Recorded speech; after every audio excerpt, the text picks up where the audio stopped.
అదే RTV app వార్తల్ని క్షణాల్లో చదివే అవకాశం ఉంటుంది. ఒక న్యూస్ పేపర్, ఒక టెలివిజన్ ఛానల్ మీ చేతుల్లో ఎప్పుడూ ఉంటాయి. నిర్ణయించడం జరిగింది. ఈరోజు అదే విధంగా మెదక్ పార్లమెంట్ కు సంబంధించి ఈరోజు బీఆర్ఎస్ టికెట్లు కేటాయింపులు చూస్తా ఉంటే మనకు అర్థమైపోతుంది. కేవలం బీఆర్ఎస్ 9 ఏళ్ల ప్రభుత్వం, 9.5 ఏళ్ల ప్రభుత్వంలో ఈరోజు లబ్ధి పొందిన వారిని ఇలా కోట్ల అవినీతి చేసి దండుకున్న వారిని అభ్యర్థిగా నిలబెట్టడం అంటే ఈరోజు అర్థమైపోతుంది. మేము ఓడిపోతున్నాం.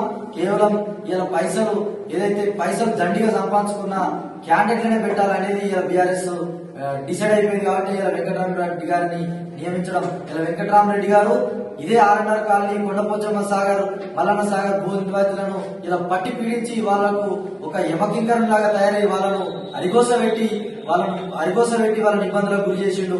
అలాంటి ఇలా వెంకటరామరెడ్డి గారిని ప్రజలు ఖచ్చితంగా ఓడగొట్టాలని డిసైడ్ అయ్యారు. ఇలా నర్సారెడ్డి గారు, ప్రతాప్ రెడ్డి గారు ఇలా అవాక్కులు చవాకులు పేలుతా ఉన్నారు. వీళ్లకు గజ్వేల్ అభివృద్ధి మీద చిత్తశుద్ధి లేదు.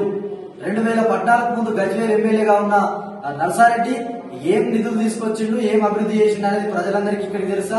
అదే విధంగా 2014 నుంచి ఇలా బీఆర్ఎస్ ప్రభుత్వం ఉన్న మధ్యలో చేరిపోయిన ప్రతాప్ రెడ్డి గారు ఇలా నేనే కాన్స్టిట్యూన్సీ ఇన్ఛార్జ్ అని చెప్పుకున్న ప్రతాప్ రెడ్డి గారు మరి ఇలా గజ్వేల్ అభివృద్ధిని ఎందుకు అరాకుర పనులతో ఆగిందో ప్రతాప్ రెడ్డి గారు చెప్పాలి.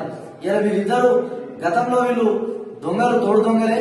అదే విధంగా 2018లో కూడా కలిసి ఇలా వాళ్ళు ఆ ఎన్నికలను కొనసాగించారు. వాళ్ళకి ఎన్నటికైనా స్నేహం ఉంది, చీకటి ఒప్పందం ఉంది వారి మధ్య. వీళ్ళిద్దరిని గజ్వేల్ నియోజకవర్గ ప్రజలు నమ్మే పరిస్థితులు లేరు ఇలా అనేది తేటాతెల్లమైపోయింది. ఖచ్చితంగా గజ్వేల్ నుంచి పెద్ద ఎత్తున బీజేపీకి ఓట్లు రాబోతున్నాయి. ఇలా 2,75,000 ఓట్లలో ఈరోజు 1,35,000 ఓట్లు పైగా ఇలా భారతీయ జనతా పార్టీకి లక్ష్యంగా పెట్టుకొని గజ్వేల్ కాన్స్టిట్యూన్సీ లో ప్రతి కార్యకర్త పనిచేస్తా ఉన్నాడు. కాబట్టి మనం అందరూ ప్రజలు కూడా ఇలా ఆలోచించాలి. కాంగ్రెస్ కు, బీఆర్ఎస్ కు ఓటు వేస్తే ఇలా మూసీ నదిలో వేసినట్టు అయిపోతుంది. కాబట్టి 400 సీట్లలో నరేంద్ర మోడీ సైన్యంలో ఈ రఘునందనుడిని కూడా ఉంచాలనేది ప్రజలందరూ ఆలోచించాలని చెప్పి తెలియజేసుకుంటూ నేను ఈ అవకాశం ఇచ్చిన మా సహచర మిత్రులందరికీ ధన్యవాదాలు తెలియజేస్తున్నాను. ఆడియో చెక్ మీడియా మిత్రులకు నమస్కారం. ఈరోజు గజ్వేల్ రాజకీయాలు పార్లమెంట్ స్థాయిలో ఇలా ఒక చర్చ జరుగుతూ ఉంది. గజ్వేల్ నుంచి ఇలా బీఆర్ఎస్ పార్టీ నుంచి ప్రతాప్ రెడ్డి గారు నేను నిలబెడుతున్నానని అందరికీ చెప్పుకొని ఎందుకు ఇలా వెనుకంజ వేశారనేది వాళ్ళు తెలియజేయాలి. ఎందుకనంటే బీఆర్ఎస్ ఓటమి దాదాపు రాష్ట్రంలోనే ఖరారైపోయింది అనేది వాళ్ళకి తెలిసి యుద్ధానికి ముందే అస్త్ర సన్యాసం చేయడం అనేది ఇలా వాళ్ళ ఓటమి ఖాయమైంది అనేది తెలుస్తా ఉంది. ఈరోజు కాంగ్రెస్ కు అభ్యర్థి దొరికే పరిస్థితిలో లేదు. కాంగ్రెస్ ప్రభుత్వం ఉన్నా కూడా ఇంకా అభ్యర్థుల వేటాలోనే కాంగ్రెస్ పార్టీ ఉంది. అదేవిధంగా ఈరోజు భారతీయ జనతా పార్టీ ఈరోజు జిల్లాలో చురుగ్గా ఈరోజు ఈ జిల్లా సమస్యల మీద ప్రత్యేక గళం వినిపించిన ఇలా మా మాధవనేని రఘునందన్ రావు గారిని భారతీయ జనతా పార్టీ అభ్యర్థిగా ప్రకటించడం, ఈరోజు మేము ప్రచారంలో కూడా ముందుండడం ఈరోజు జరుగుతూ ఉంది. మొన్ననే గజ్వేల్ నియోజకవర్గంలో కూడా పెద్ద ఎత్తున కార్యకర్తల సమావేశం నిర్వహించుకోవడం జరిగింది. ఇలా ప్రజల నుంచి పెద్ద ఎత్తున మంచి స్పందన వస్తా ఉంది. ఈరోజు కేంద్రంలో 400కు పైగా సీట్లతో ఈరోజు కేంద్ర ప్రభుత్వం ప్రభుత్వం ఏర్పాటు కావడం ఖాయమైందనేది ఎన్నికలకు ముందు వేళ ఈరోజు తెలుస్తా ఉంది. ఎందుకంటే ఈరోజు దేశంలో ఒక అంత్యోదయ సిద్ధాంతంతో నరేంద్ర మోడీ గారి ప్రభుత్వం ఇలా దేశంలో ఉన్న పేదలకు చిట్ట చివరి వారికి కూడా ఈరోజు వైద్యము, ఆహారము, ఈరోజు ఏదైతే మనిషికి అవసరమైన వసతులను కల్పించిన ప్రభుత్వం ఏంటంటే ఇలా కింది స్థాయి వరకు ఆలోచించిన ప్రభుత్వం ఏంటంటే కేవలం నరేంద్ర మోడీ గారి ప్రభుత్వమే.